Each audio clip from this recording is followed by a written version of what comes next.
Deus, a paz seja convosco. Amém. Estamos mais uma vez na casa do Senhor para aprender, para ouvir das coisas concernentes à Sua palavra. Nesse primeiro momento nós estamos estudando sobre a oração. Nós finalizamos na semana passada uma parte desse tema e entramos agora num tema mais rápido, que são as proibições da oração. É um tema rápido porque não há muitas proibições, não há algumas coisas que atrapalham, algumas coisas que impedem. E nós vamos estar falando rapidamente sobre esses temas. Nas Escrituras, há poucas proibições referentes à oração. Na verdade, a dificuldade maior nossa é o nosso coração, porque a gente não ora porque a gente não quer. A gente tem toda a oportunidade de orar e nós oramos. Ontem estava falando com um aluno meu lá de Braslândia. Ele falou que ele fez uma viagem missionária certa vez para a China. Ele morava no Japão e ele teve o prazer de participar do culto daquela igreja escondida, porque na China não se pode cultuar o Senhor de forma livre. E ele contava que o culto eram 3 horas de palavra e 2 horas de oração. E que o pastorzinho lá, ele começava a ler e as pessoas elas não queriam ir embora. Elas só iam embora porque elas tinham outras atividades, tinham as atividades seculares dela. Mas a fome e sede daquele pessoal era uma coisa impressionante. E depois deles passarem por 3 horas de palavra, eles oraram mais 2 horas, ficavam em afinco ali. E ele falou que não foi numa caverna aquela reunião, mas foi num porão, porque lá os chineses eles não podem, até estrangeiro pode cultuar a Deus, mas um chinês, se ficarem sabendo que o chinês está fazendo culto a Deus, eles invadem com a polícia e eles prendem as pessoas. É um negócio muito sério. Nós não temos esse tipo de problema aqui no Brasil. Talvez seja por isso que nós somos tão mole e tão frouxos em relação a culto e em relação à oração.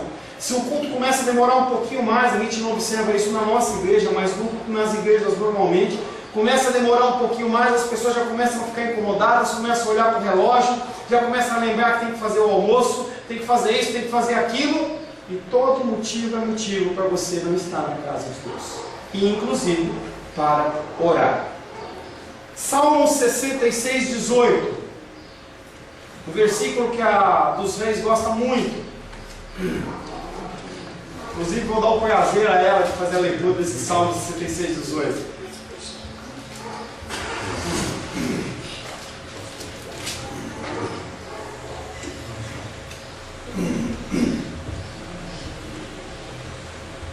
Pode ler, por gentileza?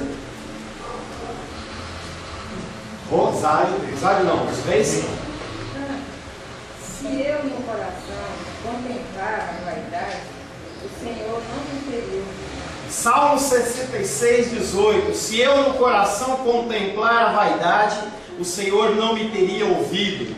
Pode ler na sua versão, Diego, por gentileza? Se eu tivesse pensado em mão, o Senhor não teria ouvido. E aí o entendimento desse versículo é: se a oração ela tem um cunho ruim, ou se a pessoa ela está alimentando alguma coisa no coração, ao Senhor não me teria ouvido. Então o Senhor ele atenta para as nossas orações, e entendendo que vou fazer um pequeno jogo de palavras com vocês, que é algo que eu faço com as pessoas quando eu estou ensinando discipulado. Deus ele não ouve todas as orações. Algumas pessoas elas podem ficar até chocadas em relação a isso, mas Deus ele não ouve, mas ele escuta. Pastor, o que você está querendo dizer com ouve e escuta? Um exemplo que eu tenho dado, que é claro, é um pai e uma mãe que tem 2, 3, 4, 5 filhos, e aí os filhos começam: mãe, o filho, ele não sei o que, pegou meu brinquedo. A mãe está lá, continua fazendo suas atividades, o pai continua fazendo suas atividades, e não dá atenção. Agora, no que houve um barulho diferente, houve alguma coisa, opa, corre lá. O Senhor, como onisciente, Ele ouve todas as coisas, mas Ele dá atenção a quem? Qual que é o único caminho a Deus? Jesus Cristo. Se a pessoa não tem Jesus Cristo no coração, as orações deles não chegam aos céus. Pastor, mas eu vejo as pessoas pedindo e recebendo. Nós temos uma coisa que chama-se graça comum, que é comparada à chuva. A chuva ela cai sobre ímpios e salvos, sobre pessoas boas e pessoas que não são boas. E essa graça comum, ela como que limita a maldade do homem no mundo, senão o mundo já teria sido destruído. O único caminho para se chegar a Deus é Jesus. Eu não conheço um outro. Se você tiver, a pessoa não tem Cristo, ela pode falar, mas não necessariamente Deus ele vai intervir. O versículo no hebraico, desse versículo que nós lemos, ele poderia ser traduzido: se eu tivesse iniquidade no meu coração, o Senhor não teria ouvido. Qual a diferença de pecado para iniquidade? Se fosse pecado por pecado, Deus não ouviria a oração de ninguém, porque tanto eu como você somos pecadores.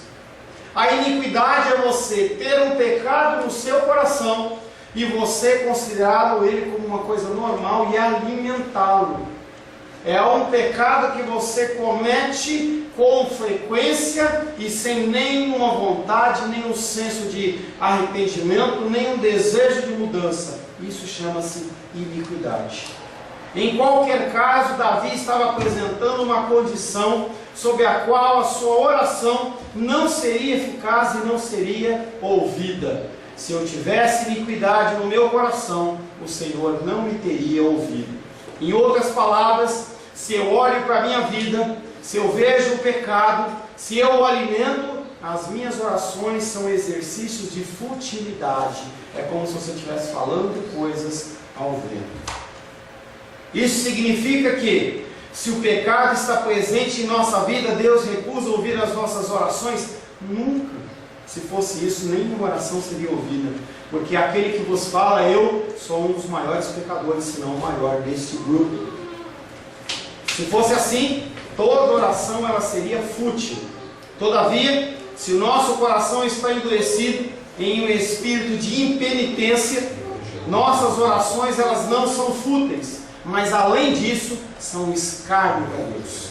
Deus, quando olhava para o povo de Israel, elevando aquelas festas de adoração, vendo o coração daqueles homens, Deus falava: eu tenho nojo das festas que vocês fazem. Cada sacrifício que vocês executam, chegam no meu nariz com um cheiro podre. Vai nos profetas. O Senhor Jesus Cristo, o Senhor Deus, Ele fala que Ele não recebe essas adorações. Ele não recebe.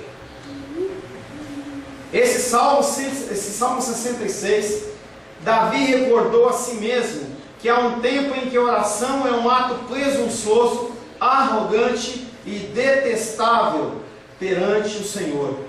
Esse Salmo 17, Salmo 66, abre aí, vamos ler. Salmo 66.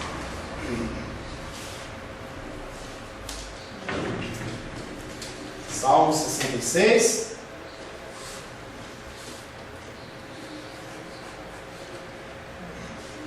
Edilene, lê por gentileza de 1 ao 5.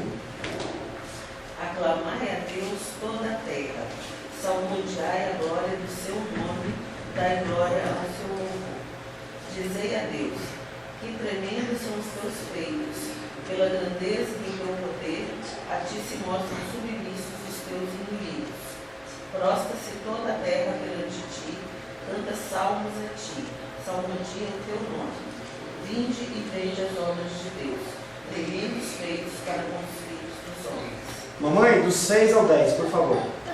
Converteu o mar em terra seca, passaram o rio a pé, ali nos alegramos nele. Ele domina eternamente pelo seu poder, os seus olhos estão sobre as nações, não se exaltem os rebeldes. Bendizei povos ao nosso Deus, e fazei ouvir a voz do seu louvor. Até o 10. Ao que sustenta com a vida nossa alma, e não consente que sejam abanados nossos pés. Pois tu, ó Deus, nos tornaste, nos afinaste como se afina a prata. Lourdinho, do 11 até o 17, por favor. tu nos meteste na rede, afligiste os nossos lombos, fizesse com que os homens cavalgassem sobre as nossas cabeças. Passamos pelo fogo, pela água, mas trouxeste-nos a um lugar de abundância. Entrarei em tua casa com o holocausto, pagar-te-ei os meus votos, que haviam pronunciado os meus lábios, e disseram a minha boca quando eu estava na angústia. Ofereceste-ei holocausto de animais médios, com... A minha vista está péssima, pastor. Aroma de carneiros, imolarei novilhos com cabritos. Vinde, ouvi, todos vós que temeis a Deus, e vos contarei o que tem Ele feito por minha alma. Esses primeiros 17 versículos são versículos em que fala de lutas, dificuldades, mas fala de alegria, de louvor a Deus por tudo que Deus tem feito na vida do salmista. Quando aparece o versículo 18, parece que é um outro salmo. E ele começa falando: se eu no meu coração contemplar a vaidade, o Senhor não me teria ouvido. Entretanto, Deus me tem ouvido e me tem atendido à voz da oração. Bendito seja Deus que não me rejeita a oração, nem aparta de mim a sua graça. De repente, aparece no versículo 18 o lembrete de como toda a história poderia ser diferente. Porque ele fala das lutas, fala das dificuldades, mas ela fala dos livramentos de Deus. Mas ele fala, no versículo 18, tudo poderia ser diferente. Se o meu coração ele tivesse voltado para a minha maldade, o Senhor não me teria ouvido e a coisa seria complicada. Somos alertados da importância de nos achegarmos propriamente a Deus em oração. Deus, apesar de Ele estar à nossa disposição através de Jesus Cristo, nós temos que entender que Deus, Ele não é humano, Ele não é o cara, Ele não é o homem lá de cima, mas Ele é o Todo-Poderoso. E quando você vê as aberturas do Salmo, você vê que Davi e os outros salmistas, eles entram na presença de Deus com muito temor, tremor e reverência. E hoje as pessoas elas pularam de um estado de completa ausência de Deus para uma total libertinagem, em que elas oferecem a Deus o que elas querem. E se você começa a ver os cultos e as danças, e você começa a ver os shows e as coisas que as pessoas oferecem a Deus, eu só posso imaginar a mesma cena de Israel no deserto, em que Deus olhava e falava assim: as suas festas para mim cheiram mal. Deus ele não está lá para receber o que você quer oferecer, e sim o que Ele quer que você ofereça. Não é como eu e você, que você recebe às vezes de bom grado ou dá aquele sorrisinho. O nosso Deus, Ele não pede que você ofereça nada a Ele, mas se você vai oferecer, tem que oferecer segundo os padrões dele. E as pessoas elas acham que elas podem fazer o que querem, da maneira que querem, na forma que querem. E eles estão muito enganados em relação a isso. Se há algo pior do que não orar, é orar em uma atitude indigna. Outras passagens da Escritura refletem essa atitude. Salmo 109. Nós vamos ler do verso 1 ao 7. Rosário, por gentileza.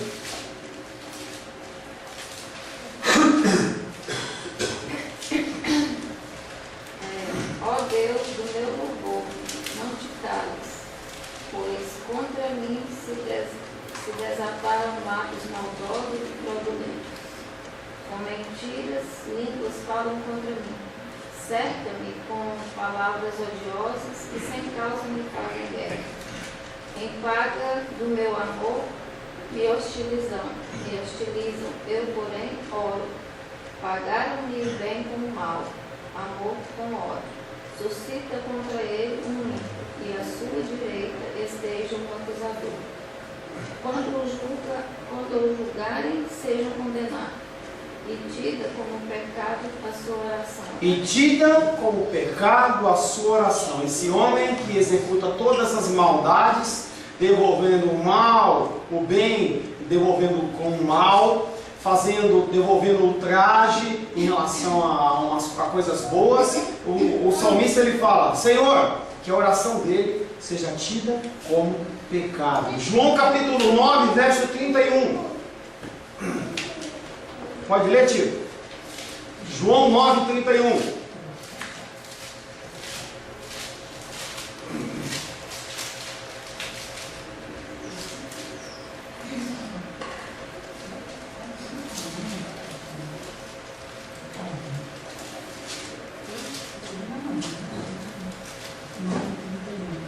Sabemos que Deus não atende a pecadores, mas, pelo contrário, se alguém teme a Deus e pratica a sua vontade, a esse atende. Pastor, mas você acabou de falar que ele ouve pecadores. Quem me ouve?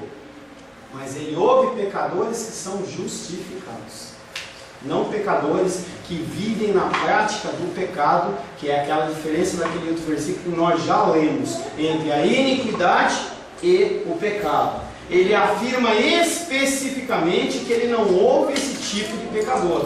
Pessoas que não têm um coração arrependido, um coração desejoso de mudança e transformação. Provérbios capítulo 15, verso 29. Tio Gerson, por gentileza. Provérbios capítulo 15, verso 29.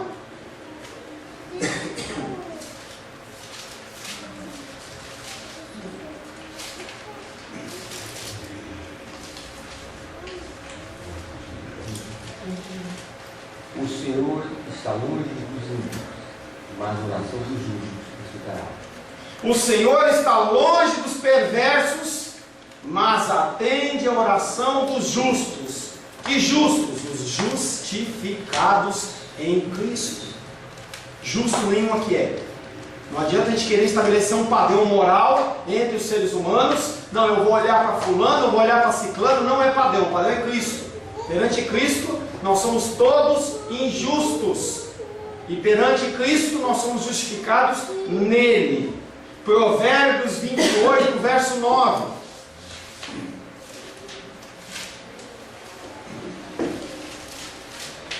Que desvia os ouvidos de ouvir a lei, até a sua oração será abominável. O que desvia os ouvidos de ouvir a lei, até a sua oração será abominável. Isso é uma característica das pessoas que são ímpias. A pessoa que não quer mudança. Quando ela ouve a palavra de Deus, a palavra vem, confronta ela, se sente incomodada e ela não quer ouvir a lei. E a palavra de Deus diz que aquele que se desvia, aquele que não quer ouvir, até a sua oração será abominável. Diz que a oração do desobediente, diz que a oração do rebelde, para Deus ela é abominável, é repulsiva ou detestável para Ele. É como você que tem um mal-estar, seja em relação a barata, seja em relação a sangue, seja em relação a rato, alguma coisa que vai dar aquela aflição. É o sentimento que Deus tem quando uma pessoa que tem esse tipo de coração, ele se coloca na presença de Deus com o coração ruim e interpretando muitas vezes o mal. Por outro lado, Tiago nos diz que a oração do justo realiza muito. Tiago 5,16.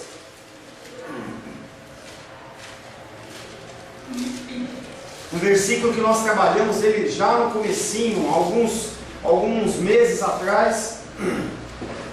Tiago 5,16. Confessai, pois, os vossos pecados uns aos outros e orai uns pelos outros para seres curados.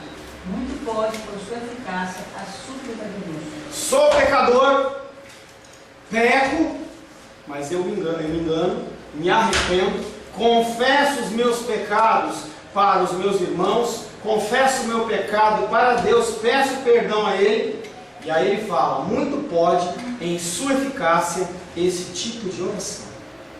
Uma pessoa que se quebranta, uma pessoa que olha para o seu próprio interior, que é algo que nós estamos trabalhando dentro do Sermão do Monte. A pessoa olha a pecaminosidade do seu coração, Olha a maldade do seu coração, se apresenta a Deus não em arrogância, não em soberba, não em grandeza, mas falando: Deus, eu sou pecador, me perdoa, me ajuda, eu preciso de Ti.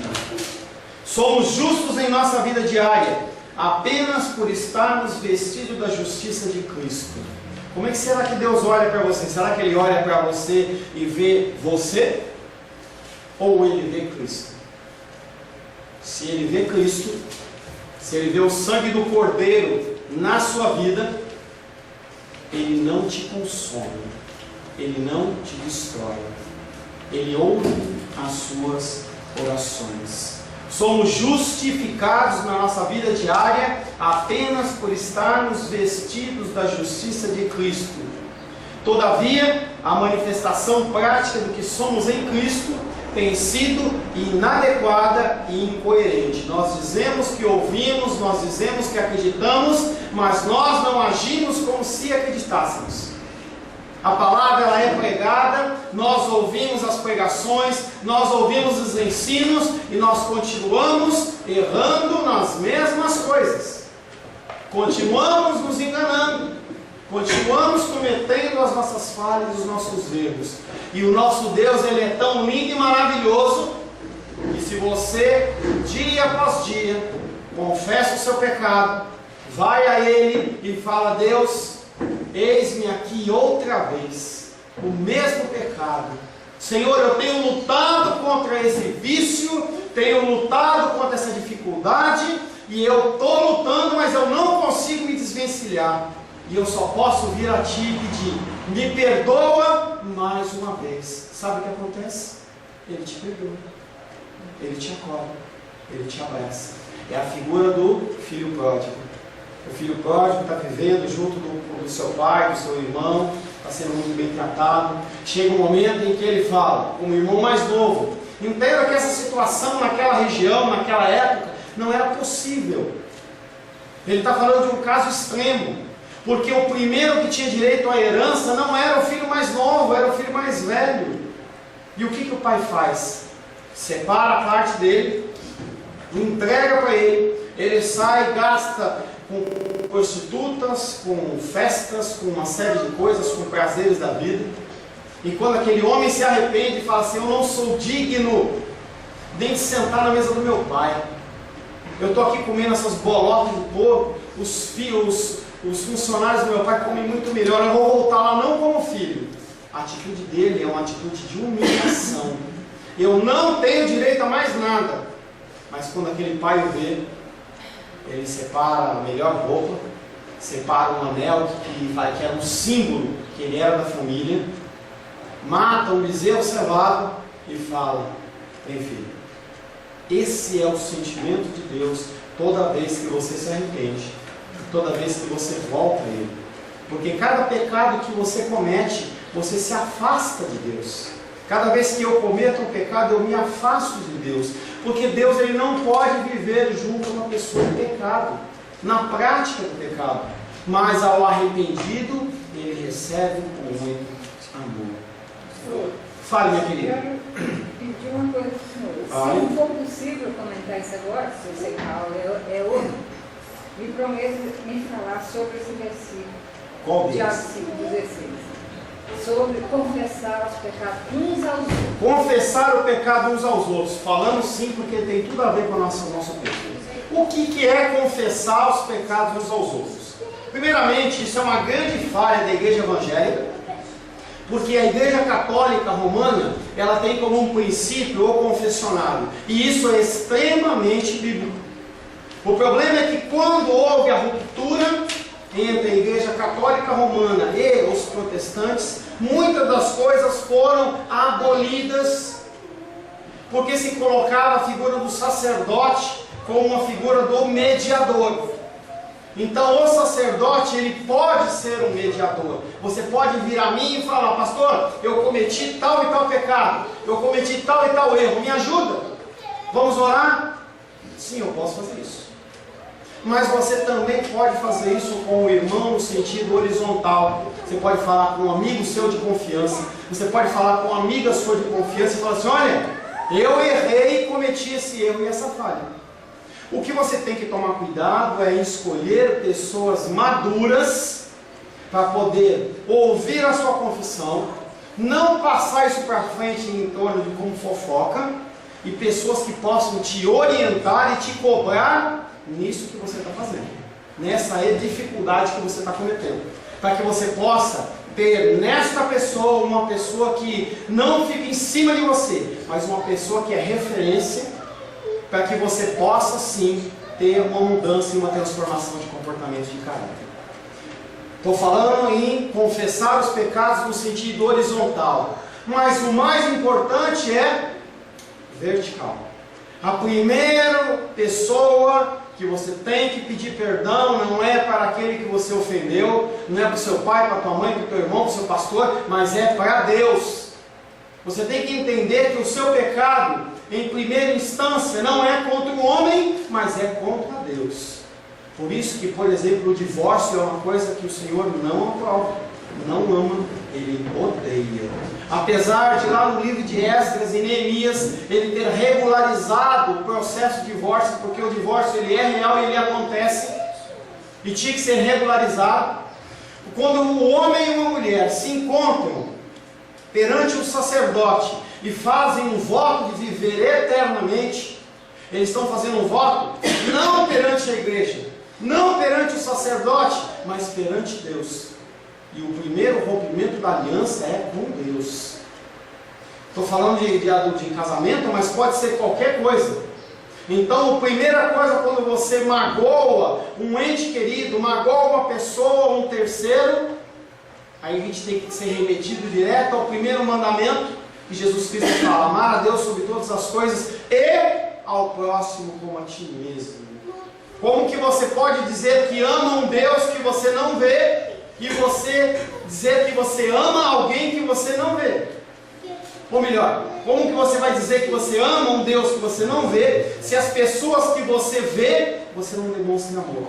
E quando você peca contra a pessoa no nível horizontal, a primeira pessoa que é entristecida é Deus.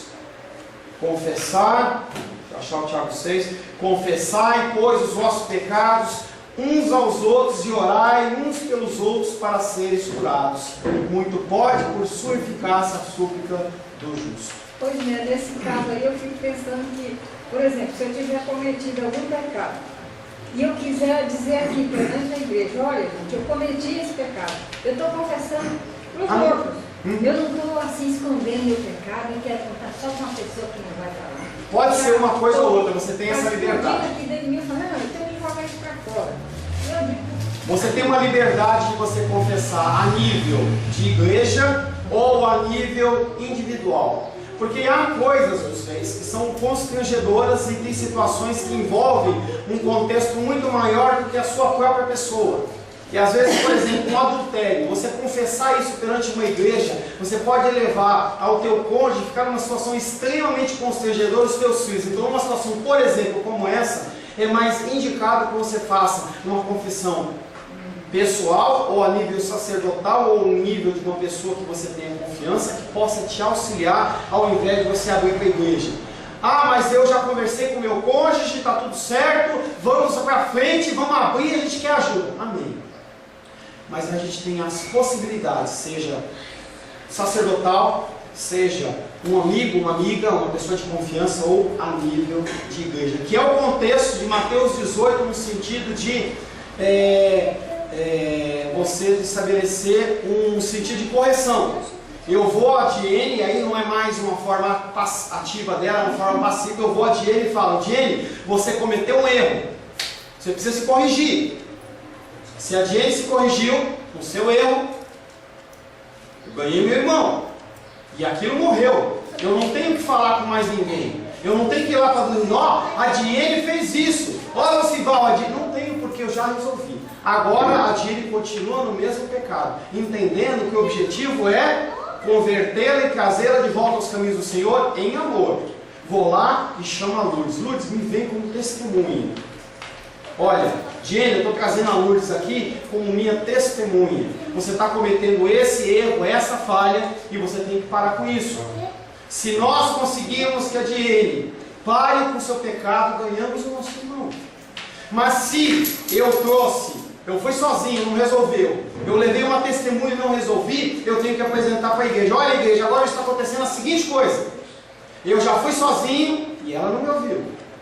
Eu levei uma testemunha e ela não me ouviu. Agora eu estou trazendo para a igreja. Ela precisa de ajuda. Ela precisa que alguém a auxilie. E ela tem toda a oportunidade de ser mudada e transformada. Se ela não se corrige, a palavra de Deus diz que onde 2 ou 3 estão reunidos, não tem nada a ver com oração, tem a ver com disciplina, o Senhor Jesus Cristo assina embaixo a respeito da decisão da igreja, seja de mandá-la embora, porque se ela está vivendo um pecado contumaz na vida dela, ela acaba contaminando toda uma igreja. E era o sentido do povo de Israel quando ele apedrejava as pessoas em algumas situações, porque o pecado ele é como um câncer.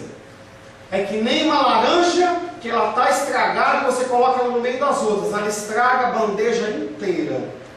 E a igreja, se ela decidir excluir essa pessoa do hall de membros, com o objetivo de que aquela pessoa se arrependa, e não com o sentido, eu vou jogar ela para lá porque ela não presta, isso não é sentido de igreja.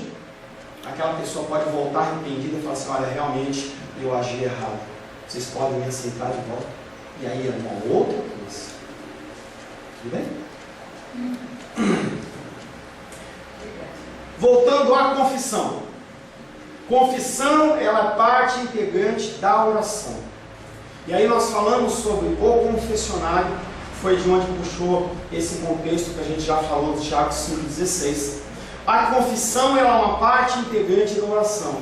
Todos nós temos pecados. Nós cometemos pecados em ações, nós cometemos pecados em pensamentos, em omissões e toda a sorte. E cada vez a gente inventa um novo meio de cometer um erro, um pecado. Então, a confissão ela tem que ser parte da oração. Nós já falamos que nós entramos na presença de Deus reconhecendo quem Ele é. E depois nós confessamos os nossos pecados. Deus, eu estou entrando na Tua presença, pedindo perdão por X, Y, Z e as coisas que o Espírito Santo trouxe ao coração. Porque a nossa mania é pecar no varejo, mas nós pedimos perdão no atacado.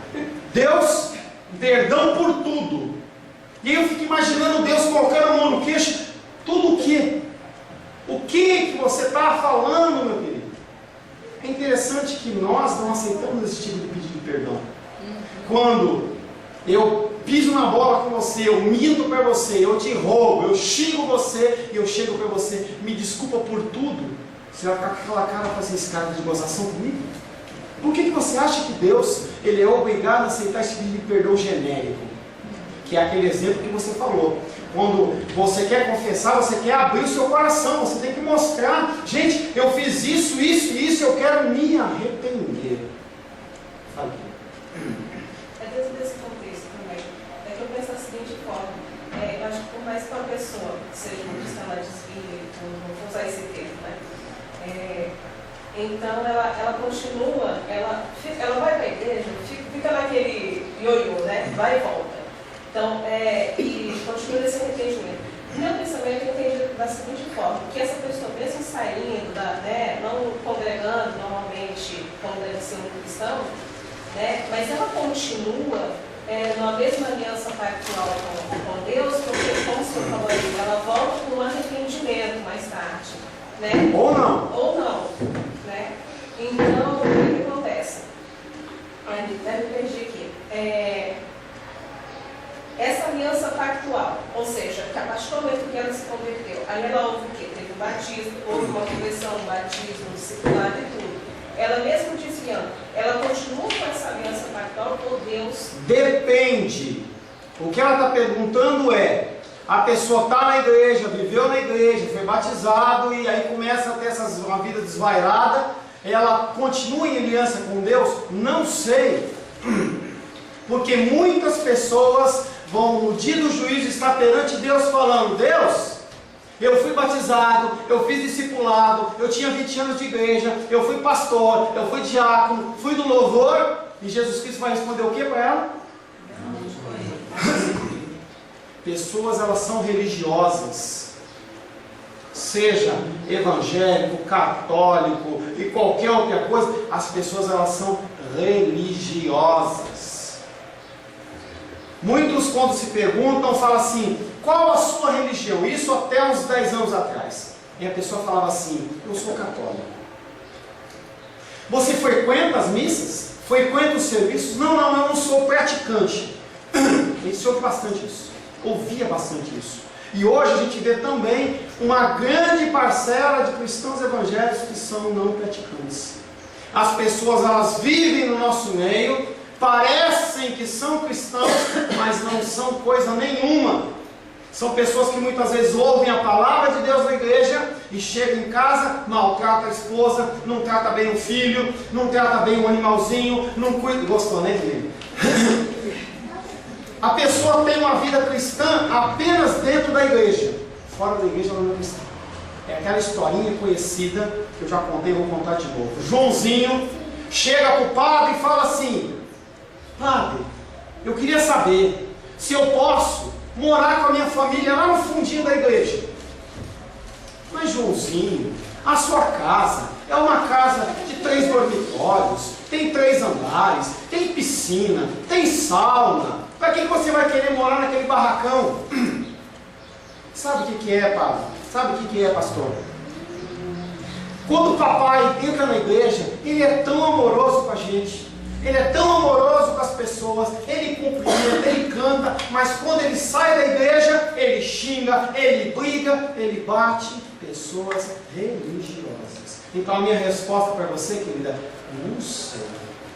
Porque a pessoa que vive nesse ioiô, sou crente ou não sou crente? Acredito ou não acredito? Ajudo ou não ajudo? Oro ou não oro? Será que ela em algum momento se converteu? Não sou eu que sou capaz. É por isso que o cerne da Santa Ceia, quando a gente vai servir a Eucaristia, a gente vai servir a Santa Ceia, em maneira nenhuma eu posso deixar de servir para você. Porque eu não sei do teu coração. Mas eu falo: olha o teu coração. Se você tem pecado, se arrepende, então tome a Eucaristia, tome a Santa Ceia. Os nomes são iguais. A gente usa o termo de Santa Ceia, o católico usa o termo Eucaristia, mas o termo é o mesmo, a mesma coisa. É como orar e rezar, a mesma coisa. A gente estabelece essas diferenças simplesmente para parecer que são diferentes, mas não tem nada de diferente. Tem conceitos, erros, falhas de um lado e do outro. Pessoas humanas criam normas e determinações que nunca estiveram na Bíblia. Fala, você pode agora? Sim, você vai falar no começo do estudo, né, como o senhor falou sobre a forma de cultuar a Deus, né? Assim, nas igrejas, nas igrejas, tá, no ponto de vista, pastor, eu há pouco tempo estava fazendo uma pesquisa, né, sobre jovens, sobre fé, oração, essas coisas, né? Então a pesquisa no IBGE mostrava que mais de 60% dos jovens, eles não sabiam defender sua fé, né? Ou seja, no meu entendimento, ou seja, isso tem uma culpa de liderança também das igrejas, por não saberem também discipular seus jovens, ensinar os seus jovens dentro do seu discipulado, dentro de uma igreja. Né? Então, de que forma a gente vai saber? Porque lá eu já fui dessa turminha de cristã evangélica, então eles não têm essa forma de ensinar que Deus é justo em sua justiça, que Deus é fiel na sua fidelidade, que Deus é soberano. Eles não ensinam isso. Né? Então, como aprender a orar se a pessoa não tem um líder que ensina a forma correta de como adorar? De quem é a culpa? É da liderança? Será que a culpa ela é da liderança? No novo convertido, sim, que está caminhando. No meu pensamento, sim, no meu entendimento. Infelizmente, querida, a culpa é dupla. A salvação ela é individual. Sim. E a pessoa, se ela de alguma maneira ela foi desperta por Deus, ela tem que buscar esse conhecimento de alguma maneira. Isso não é inerente à pessoa. Deus ele embute no coração da pessoa o desejo de algo mais. Não vai poder, ninguém vai poder chegar no Senhor no dia do juízo e falar assim: olha, eu não aprendi isso porque o pastor Paulo não me ensinou. Eu falei ontem à noite, ninguém pode deixar de cumprir uma lei por dizer que não conhece, isso é um princípio jurídico. Não há como você dar esse tipo de desculpa, entendendo que a liderança ela vai ser cobrada por não ter feito o seu papel. Ao que é muito dado, muito é requerido. Isso aí, eu não concordo nesse primeiro momento. Não sei se o senhor entendeu para a minha pergunta. Eu vou até colocar como exemplo. Essa semana eu estava conversando com uma pessoa e a pessoa estava passando por problema na família. Né? Eu falei assim, mas o pastor me fala que eu tenho que ter pensamento positivo. Eu falei assim, essas pessoas têm que ter a noção do pecado que elas estão cometendo e tentar se consertar, ter uma outra conduta. Né? Então, assim, acho que só o pensamento positivo... Eu acho que não, isso não existe. Agora o pastor está ensinando errado. O pastor está ensinando errado. Ela vai poder se justificar perante Deus que ela cometeu ou viveu uma vida inteira de pensamento positivo porque o pastor dela não ensinou? Não. Algo vai despertar no coração da pessoa. Algo desperta, Deus desperta no coração da pessoa e a pessoa vai falar assim, algo está errado. Alguma coisa vai acontecer e essa pessoa, se realmente ela for uma pessoa de Deus, ela vai ser direcionada para alguém que cuide dela. Em algum momento. Se não, eu olharia para as igrejas que a gente vê na televisão e eu estaria justificando em que elas podem continuar vivendo aquelas coisas aberracionais simplesmente porque o pastor está ensinando errado. Se você identificar alguma coisa errada no que eu estou falando, e tem muitas, você não tem como justificar o teu erro porque eu ensinei errado. Você tem cabeça, você tem o Espírito Santo para te orientar, e todas essas coisas vão te direcionar a sair daqui para um outro lugar, procurar. Alguma coisa vai acontecer. Honestamente, de procurar, de pesquisar, de realmente estudar. Por que não? Porque não está fazendo falta, não está dando problema. Quando a coisa chega num ponto em que a pessoa ela não consegue lidar mais, ela vai atrás. Quando a dor ela é suficientemente grande, você não fica na sua casa, você vai no hospital. Alguma coisa você faz. Quando você está no local em que você está ouvindo uma coisa que não condiz com aquilo que está na Escritura, você se sente incomodado. Chama-se discernimento do pastor? Não, discernimento do Espírito. Uma pessoa que é cristã, ela tem esse sentimento de que algo está errado. E ela vai procurar alguma coisa para estar resolvendo aquilo. A pessoa pode procurar você, pode procurar eu, ela pode estar na internet. Alguma coisa ela faz, gente. É um caminho mais difícil, mas todo ele controlado soberanamente pelo Senhor. Mas a culpa do pai não pode ser jogada no filho. Que é alguma coisa que eu ia começar a falar, talvez eu fale no Sermão do Monte. As pessoas elas colocam a culpa no ambiente. Eu sou assim por causa do ambiente. Isso é definição de psicologia. Você não é o que você é por causa do ambiente.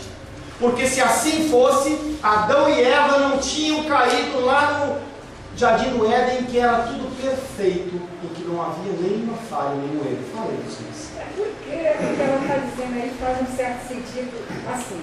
Eu estive 30 anos dentro da igreja e estava bem confortável. Graças a Deus, gosto e amo a igreja. Só que um dia chegou lá um pastor, que o senhor bem conhece, e pregou lá. Teve 3 dias falando lá. E quando eu saí dali, eu saí extasiada, eu saí vertificada, eu vou dizer assim. Foi isso. E eu falei, aprendi uma coisa nova que ninguém nunca falou. Esses 30 anos, ninguém nunca falou disso. Eu chamo aquilo de providência. Todo mundo teve esse sentimento? Não sei. Não. Mas por misericórdia, Deus me botou aquele homem ali. É providência divina, porque eu estava convocado. Estava sirvo ao Senhor, amo o Senhor, está tudo bem. Mas aí o homem chegou lá e pregou uma coisa que ninguém nunca tinha falado. E dali para frente eu fiquei assim, meio desse jeito aí, né? desse jeito que eu... E aí o que me prendeu aqui? Porque me parece que é uma ramificação daquilo que eu vi, né? Pelo menos eu tenho isso com tanta segurança que é tanto que eu fiquei por aqui. Eu vim com intenção, eu vim assim, como humana, que é a minha natureza, eu vou apoiar essa pessoa, porque essa pessoa está precisando de mim. E eu posso ser tão pequena, mas eu posso oferecer o pequenininho que eu tenho. E ali fui naquela palavra, disse, conte comigo. E nesse conte comigo eu não tive mais como tirar o corpo. Glória a Deus. Eu fiquei ali segurando, eu digo, até o dia que as coisas acontecerem, que melhorar. Aí sim eu volto para a minha igreja. Só que aí eu voltei por um passo por causa de situações, mas estou aqui. O que você acha disso? Eu não estava procurando isso. Mas, querida, nós somos escravos de Deus. A partir do momento em que nós somos filhos dele, nós não temos mais escolha, não temos mais vontade. É o Senhor que Ele vai direcionando os nossos caminhos. O Senhor que Ele manda o vento para você ir para a margem tal ou para a margem tal. É o Senhor. Simplesmente isso. Tá bom. Amém? Mas Depois eu converso mais com ela. Confortável ali. Faz sentido. Que ela disse. Amém. Faz sentido no pensamento humano, não no sentido cristão. E aí não tem como você A pessoa tem que colocar. ter um ponto de contato para ela. Esse ponto de contato ele aparece na vida da pessoa, como apareceu na minha. Não, é exatamente isso. Mas esse ponto de contato, e se não aparecer, ela vai ser culpada do mesmo jeito. No dia do juízo ela não vai poder falar assim, olha, eu não tive o ponto de contato. Todos nós somos inerentemente pecadores e destinados ao inferno. Se tem uma passagem que está comprada para você, é pro inferno. Que em algum momento ela pode ter sido rasgada. Se ela foi rasgada, ela foi. Se não, você continua indo. Estando na igreja, não estando na igreja, acreditando, não acreditando, ceiando, não ceiando, ioiô, não ioiô, a pessoa vai indo do caminho do inferno. Se o Senhor assim permitir que haja esse tipo de toque, a pessoa vai ser desperta, as escamas elas caem dos olhos e ela começa a enxergar o cristianismo de maneira diferente. Não o cristianismo do tipo, eu sou lindo, eu sou maravilhoso, Deus me ama, Deus, ele, se eu não for na igreja, ele chora. Esse não é o cristianismo verdadeiro. Senhor, em nome de Jesus, queremos agradecer a Ti pela oportunidade de falarmos das coisas concernentes à Tua Palavra. Somos, Pai querido, totalmente dependentes de Ti e nos colocamos não como mestres, não nos colocamos como sábios, mas colocamos como dependentes do Teu Espírito. Em tudo, Pai querido, nos orienta, em tudo nos dá o discernimento, em tudo fala ao nosso coração, para que nós possamos, Pai querido, não ser enganados nas coisas nas quais nós acreditamos. Em nome de Jesus. Amém. A paz seja convosco. Meu nome é Paulo César. Eu sou pastor da Igreja Cristã Semente de Vida, aqui em Brasília, Distrito Federal. Me alegro que a palavra tenha te alcançado. A palavra faz isso. Ela alcança as pessoas aonde quer que elas estejam. E você foi agraciado com esta palavra. Não que eu tenha nada especial a te dizer. A palavra ela é suficiente e ela usa quem ela quer. E eu me alegro por ter sido um canal para poder te abençoar. Mas eu quero te dizer que não basta você ser um ouvinte. Não basta ser uma pessoa que se alegra quando você ouve a palavra de Deus. A vida ela é feita de decisões. Se você está ouvindo esta palavra hoje, eu creio que o Espírito Santo tem um propósito especial com você. Muito mais do que prosperidade, muito mais do que uma cura física, uma cura emocional ou espiritual, Ele quer te alcançar para a vida eterna. Nós investimos nosso tempo, nós investimos as nossas forças em coisas terrenas, mas o Senhor ele tem muito mais a oferecer. Ele tem sim para você a cura, Ele tem sim para você a prosperidade, mas Ele tem muito mais que isso. Submeta-se a um Deus que Ele é capaz de mudar e transformar a sua vida por completo. Creio que o Espírito Santo ele é capaz de tocar o teu coração. Quero pedir que você curve a sua cabeça. Senhor, em nome de Jesus, coloco na tua presença essa vida que ouve esta ministração, que ouve esta palavra. Pai, eu não tenho capacitação nenhuma, mas o teu Espírito ele é capaz sim de tocar nesta vida, gerar nela mudança, transformação, arrependimento, e que ela possa simplesmente bater no peito, convencendo-se que é pecadora e que precisa de um Deus Salvador. Não há um caminho a Ti, meu Deus, que não seja através de Cristo. E eu lhe peço, Pai querido, que você alcance essa vida. E ele possa, sim, tomar uma decisão pessoal pelo Senhor, em nome de Jesus. Amém. Amém, meu querido. Amém, minha querida. Fico contente que você esteja ouvindo essa ministração até o fim. E peço que você não se limite a ouvir os cultos pela internet. Você procure perto da sua casa uma igreja, um lugar que proclame a palavra do Senhor. Eu oro para que o Espírito Santo te direcione nessa busca, porque muita coisa tem sido oferecida que não é o Evangelho. Eu abençoo a sua vida em nome de Jesus. Amém.